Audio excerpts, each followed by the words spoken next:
ரஷ்ய அதிபரான Vladimir Putin அவர்கள் இந்த ஆபரேஷன் ஸ்பெஷல் மிலிட்டரி ஆபரேஷன்ல குறிப்பா டொனஸ்க், கர்கிவ் இந்த பகுதிகளில் ரொம்ப இம்பார்ட்டன்டான விஷயங்கள் நடந்துகிட்டு இருக்கு.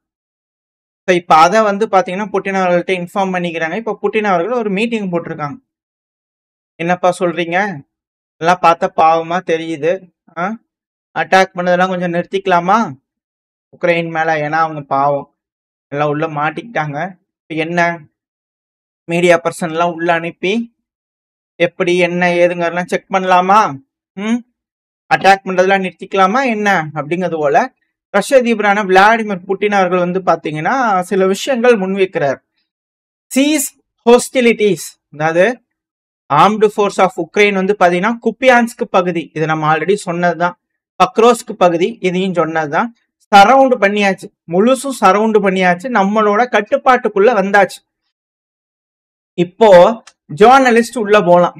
ஏன்னா சிட்டி மக்கள் வாழ்ந்துட்டு இருக்கக்கூடிய சிட்டி ஹெவியா ஃபோர்டிஃபைடான சிட்டியா ரஷ்யா உள்ள உடைச்சிட்டு வந்துட்டாங்க. இப்ப அந்த சிட்டிக்குள்ள என்ன நடக்குது அப்படிங்கிற விஷயங்கள் வெளியே வந்து ஆகணும்.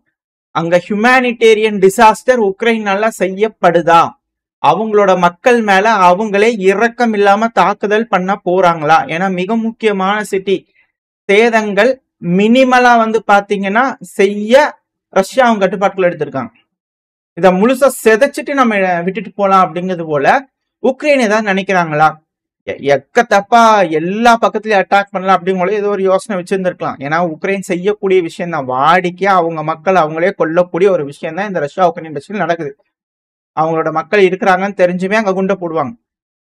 ரஷ்யாவோட கட்டுப்பாட்டுக்குள்ள வந்துருச்சு அப்படின்னா பொதுமக்கள் தான் இருக்காங்கன்னு தெரிஞ்சாலும் குண்டுகளை போடுவாங்க. இது போல வேலைகள்லாம் அங்க நடக்காம இந்த தடவை தடுக்கணும் அப்படிங்கிறதுக்காக ரஷ்ய தரப்பு ஒரு புது முயற்சியா செஞ்சிருக்காங்க. ஜேர்னலிஸ்ட களத்துல பாத்தீங்கன்னா ரஷ்யாவோட கட்டுப்பாட்டுக்குள்ள இருக்கக்கூடிய ஃப்ரண்ட் லைன்ஸ்ல அலோவ் பண்ண போறாங்க. புட்டின் அவர்கள் அது போல ஒரு விஷயத்த சொல்லிக்கிறாரு. இதுக்கப்புறம் மேற்கு நாடுகளால இயங்கக்கூடிய உக்ரைன் அப்படிங்கிற ஒரு நாடு இருக்கு இல்லையா, ஜெலன்ஸ்கி அவர்கள் தலைமையில ஒரு படை சண்டை பிடிச்சிட்டு இருக்கு இல்லையா, அவங்க இதுக்கப்புறம் இந்த பகுதிகளில் சொல்லக்கூடிய பொய்கள் அப்படிங்கிறது பாத்தீங்கன்னா எடுபடாது. ஒன்ஸ் ரஷ்யன் ஜேர்னலிஸ்ட் உள்ள வீடியோ பதிவுகள் விட ஆரம்பிச்சிட்டாங்கன்னா நம்ம சேனல் நம்மள மாதிரி பல நபர்கள் போட ஆரம்பிச்சிடும். விஷயங்கள் வர ஆரம்பிச்சிருச்சுன்னா உக்ரைனோட பொய்கள் ஒன்னொன்னா கட்டவிழ்த்து விடப்படும். எந்த அளவுக்கு பொய்கள் இருக்கு அப்படிங்கிறது தெரியும். இதுல என்னன்னா அதுல ஒரு விஷயம் ஆட் ஆயிருந்தது. இஸ்ரேல்லாம் பாத்தீங்களா, அவங்களே என்ன உள்ள விடுவாங்கன்னு நினைக்கிறீங்களா? அவங்க கட்டுப்பாட்டுக்குள்ள இருக்கக்கூடிய பகுதிகள்லாம் அவங்க மீடியாலாம் உள்ள என்ன நடக்குதுன்னு பாருங்கன்னு சொல்லுவாங்களா? அவங்க பார்த்தாங்கன்னா டாப்ல இருந்து பாட்டம் வரைக்கும் கிழிச்சு தொங்க விட்டுருவாங்க. இஸ்ரேல் என்னென்ன வேலை பண்ணிக்கிறாங்க. இப்போ எல்லோ லைனுக்குள்ள வராத இடத்துலயே பாத்தீங்கன்னா எல்லாம் ஃபுல்லி பாத்தீங்கன்னா அண்டர் ஜெயில் மாதிரி, அதுல இருந்தே விஷயங்கள் பாத்தீங்கன்னா வெளியே வருது. சீஸ்ஃபயர் போட்டதுக்கு அப்புறம் கூட ஒரு ஜேர்னலிஸ்ட் பாத்தீங்கன்னா இறந்தாங்க. அந்த ஜேர்னலிஸ்ட் உள்ள இருக்கிறவங்க இந்த ட்விட்டரு இதெல்லாம் போட்டாங்க அப்படின்னா டெலிட் ஆயிடுது ப்ரொஃபைல். இது போல விஷயங்கள்லாம் நடக்கக்கூடிய சமயத்துல இப்போ மீடியா பர்சன்ஸ் ரஷ்யாவோட கட்டுப்பாட்டுக்குள்ள இருக்கக்கூடிய ஃப்ரண்ட் லைன் பகுதியெல்லாம் அலோவ் பண்றோம் அப்படிங்கும்போது எவ்வளவு ஒரு விஷயம் ஓப்பனா இருக்காங்க ரஷ்யா அப்படிங்கிற எவ்வளவு விஷயங்கள் வருது. அது மட்டும் இல்லாம இதை உக்ரைனோட மீடியாக்கள் இப்ப எழுத ஆரம்பிச்சிருக்காங்க. எப்படின்னா உக்ரைனோட லெஜிஸ்டிக்ஸ் எல்லாம் கிரிப்பிளிங் அப்படிங்கிறாங்க. இதை நம்ம வீடியோ பதிவுகளோட எல்லாம் பார்த்தாச்சு. லெஜிஸ்டிக்ஸ் அப்படின்னா போக்குவரத்து, உள்ள மாட்டி இருக்கக்கூடிய உக்ரைனோட வீரர்களுக்கு வேணுங்கிற உதவிகள், உதவி பொருட்கள், அவங்களுக்கு வேணுங்கிற ஆயுதங்கள், அப்புறம் ரொட்டேஷன், அவங்களுக்கு மாற்றா பாத்தீங்கன்னா வீரர்கள். இது போல எதுவுமே இல்லாம உள்ள இருக்கக்கூடிய வீரர்கள் அப்படியே பொடு பொடுன்னு பாத்தீங்கன்னா உட்காந்துக்க வேண்டியது. அப்படி உட்காந்து ரஷ்யா எப்போ வருவாங்க அப்படிங்கிறது போல பார்ப்போம். அதான் உக்ரைன் தரப்பு அக்செப்ட் பண்ணிக்கிறாங்க. அது மட்டும் இல்லாம கிராஜுவலா இன்க்ரீஸ் பண்றாங்க அப்படின்னு சொன்னாங்க. இப்போ உக்ரைனோட மீடியாக்கள் ராணுவம்லாம் பாத்தீங்கன்னா இப்ப என்ன சொல்ல ஆரம்பிச்சிட்டாங்கன்னா 11,000 வீரர்கள் ரஷ்யா இங்க குமிச்சிருக்காங்க புதுசா பக்ரோஸ்க் பையில மட்டும் சுத்தி வளைச்சிருக்காங்க இல்லையா அந்த இடத்துல உக்ரைனை பிடிக்கிறதுக்காக அப்படிங்கிறது போல. இப்போ உக்ரைன் ஒரு அஃபென்சிவ் ஆபரேஷன் பண்ணுவாங்களா, இல்ல முடிஞ்சு விட்டுறலாம் வேஸ்ட் என்னமோ பண்ணிக்கிங்கப்பா, இல்ல சாகிற வரைக்கும் சண்டை பிடிங்க, இல்லைன்னா நாங்களே குண்டுகளை போட்டுறோம் சரணடிச்சிங்கன்னா அப்படிங்கிறது போல ஏதோ ஒரு மிரட்டல்கள் போகுமா? இதெல்லாம் நார்மலா இருக்கக்கூடிய வதந்திகள். இது போல சரணடைட்டுமான்னு கேட்டாங்கன்னா பின்னாடி இருந்து உக்ரைனோட வீரர்கள் உக்ரைன் மேலேயே ராணுவ வீரர்கள் மேல ஆட்லரி ஷெல்லிங் பண்ணிடுறாங்க அப்படிங்கிற தகவல் எல்லாம் இருக்கு. அதனாலதான் இருக்கக்கூடிய விகிதம் அதிகமா இருக்கு. உடல்கள் அதிகமா ரஷ்யா ரெக்கவர் பண்ணி உக்ரைனோட வீரர்களை உக்ரைனே கொன்னுட்டுறாங்க. அந்த உடல்கள் ரஷ்யா ரெக்கவர் பண்ணி உக்ரைன் கிட்ட கொடுக்குறாங்க. அதுதான் 1000 உடல்கள் ரஷ்யா கொடுத்துக்கிட்டே இருக்கிறாங்க ஒரு டைமும். பதிலுக்கு உக்ரைன் வந்து பாத்தீங்கன்னா வெறும் 50, 30, 50 தரல, 30, 25 இது போலதான் கொடுத்துட்டு இருக்காங்க ஒரு டைமும். ஆனா ரஷ்யா 1000 உடல்கள் கொடுக்குறாங்க, உக்ரைனோட இறந்த உடல்கள் கொடுக்குறாங்க. ஸோ இது போல விஷயங்கள் நடக்குது இல்லையா? ஸோ என்ன நடக்க போகுது அப்படிங்கிறது பார்த்தோம்னா பக்ரோஸ் குப்பியான்ஸ்க் ஆல் ஐஸ் அங்க வாட்சிங். ஸோ ரஷ்யாவோட கட்டுப்பாட்டுக்குள்ள வந்துருச்சு. ஆனா இந்த சமயத்துல ரஷ்ய அதிபரான விளாடிமிர் புட்டின் அவர்கள் அவங்களோட இன்ஜினியர்ஸ் சயின்டிஸ்ட புகழாரம் சூடியிருக்கார். அது இப்போ ஒரு டெஸ்ட் பண்ணீங்களே பொசைடன் பேஸ் பேஸ் பலே பலே ரொம்ப சூப்பரா இருந்ததுங்க. அதுவும் டார்பிடோ. இந்த டார்பிடோ வந்து பாத்தீங்கன்னா அணு ஆயுதம். இது ஒரு அணு ஆயுதம். ரெண்டாவது அணு உலை இருக்கக்கூடிய அணு ஆயுதம், நியூக்ளியர் பவர் பிளான்ட் இருக்கக்கூடிய நியூக்ளியர் வெப்பன் டார்பிடோ. அதுவும் கண்டம் விட்டு கண்டம் போகக்கூடிய ஒரு டார்பிடோ. அது மட்டும் இல்லாம அட்டானமஸா இயங்கக்கூடிய டார்பிடோ. இதத்தான் வந்து பாத்தீங்கன்னா நம்ம இந்த பறக்கக்கூடிய செர்னோபில், இது மிதக்கக்கூடிய செர்னோபில். அணு உலை, மிதக்கக்கூடிய அணு உலை. அடுத்தடுத்து வந்து பாத்தீங்கன்னா ரஷ்யா ஆயுதங்கள் வந்து பாத்தீங்கன்னா வேற லெவல்ல வந்து பாத்தீங்கன்னா டெவலப் பண்ணிட்டு இருக்காங்க. அது இதோட எஃபிஷியன்சி அப்படிங்கிறது வந்து பண்ணா சில நபர்களால யோசிக்க முடியல. மேலோட்டமா பார்க்கும்போது இதுல என்ன இருக்கு, நியூக்ளியர் பவர்டு தானே அப்படிங்கிறதோட சொல்லுவாங்க. ரஷ்யாவுக்கு ஒரு நாடு போர் செய்ய போறாங்கன்னு வச்சுக்கோங்க. ஒரு 30 மிசைல், எதிர்காலத்துல ட்ரோன்கள், விமானம் வந்து பாத்தீங்கன்னா இந்த விங்மேன், லாயல் விங்மேன் இப்படி எல்லாம் வந்துருச்சு. ஸோ விமானம் AI powered, nuclear powered AI இருக்கக்கூடிய ட்ரோன்கள், லாயல் விங்மேன் ட்ரோன்கள் இதெல்லாம் வந்து பண்ண பறக்க ஆரம்பிச்சிச்சுன்னா விமானம் அப்படிங்கிறது தேவையில்லை. ஸோ ரஷ்யாவோட பார்டரை தாண்டி அப்படியே வந்து உலா வந்துகிட்டு இருந்ததுனாலே அவங்க நாட்டு மேல அவங்களே அட்டாக் பண்ணிக்கிறாங்கன்னு அர்த்தம். ஸோ நாடுகள் ரஷ்யா மேல தொடுறது அப்படிங்கிறது இதுக்கு மேல இயலாத ஒரு காரியமா மாறிடும். ஸோ ஸ்ட்ரென்த் தான் டிஃபென்ஸுக்கான முதல் படி அப்படிங்கிறத ட்ரம்ப் அவர்கள் சொல்றாரு, piece through strength.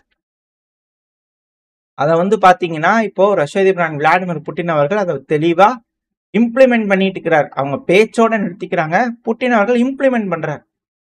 So Poseidon வந்து பாத்தீங்கன்னா திருப்பி டெஸ்ட் பண்ணி பாத்துக்கிறாங்க. அடுத்த நியூக்ளியர் ஆர்சனல்ல இது ஆட் ஆகுது. டார்பிடோ புது ஆயுதம். இப்போ கடல்லையும் வந்து பாத்தீங்கன்னா இது போல சுத்திட்டே இருக்கும். இதுக்கெல்லாம் ரேஞ்சே கிடையாது. ஒன்ஸ் ஆனுதான் சுத்திட்டே இருக்கும், ஸ்டாப்பே கிடையாது.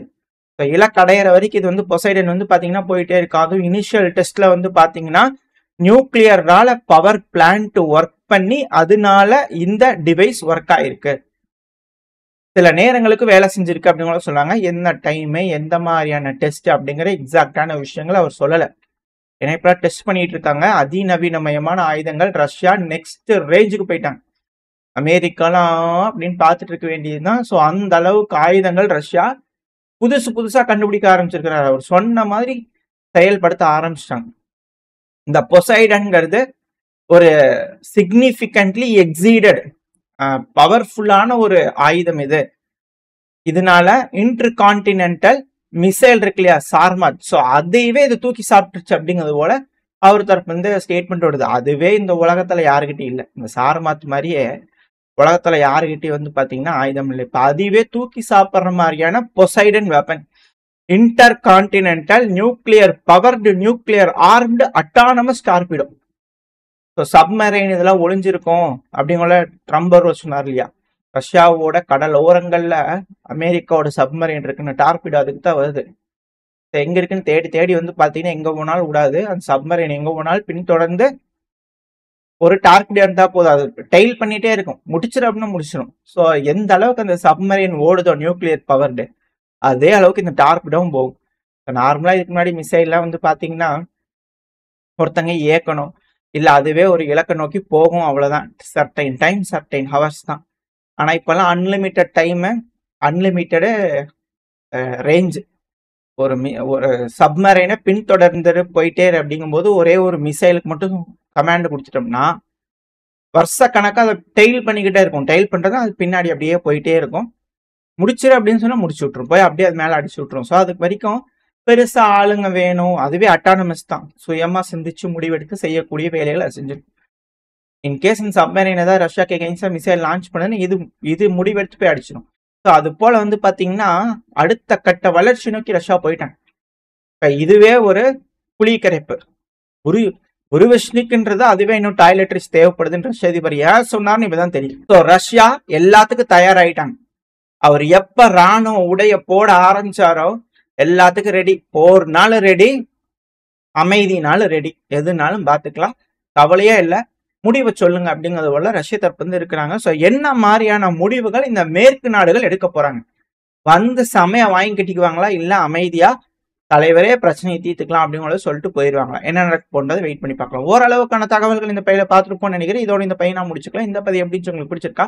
பிடிச்சுன்னா லைக் பண்ணிட்டு ஃப்ரெண்ட்ஸ் அண்ட் ஃபேமிலியோட ஷேர் பண்ணிக்கோங்க. அது கூட மறக்காம நம்ம சேனல் சப்ஸ்கிரைப் பண்ணலாம், மறக்காம சப்ஸ்கிரைப் பண்ணிக்கோங்க. சப்ஸ்கிரைப் பண்ணுங்க, லைக் பண்ணுங்க, உங்களோட கருத்துக்களை கமெண்ட் செக்ஷன் சொல்லுங்க. அப்பதான் நம்ம சேனல் அடுத்த கட்ட வளர்ச்சி அடையும், 4 பேத்துக்கு யூடியூப் ப்ரொமோட் பண்ணும். ஸோ உங்களோட அன்பு ஆதரவும் எப்போ எனக்கு இருக்குன்ற நம்பிக்கை இந்த பதிவு நான் முடிச்சுக்கலாம். இந்த பதிவு நல்லா இருக்குன்ற நம்பிக்கை அடுத்த பேர் அவங்க சந்திக்கிற வரைக்கும் ஸ்டே சேஃப். பை.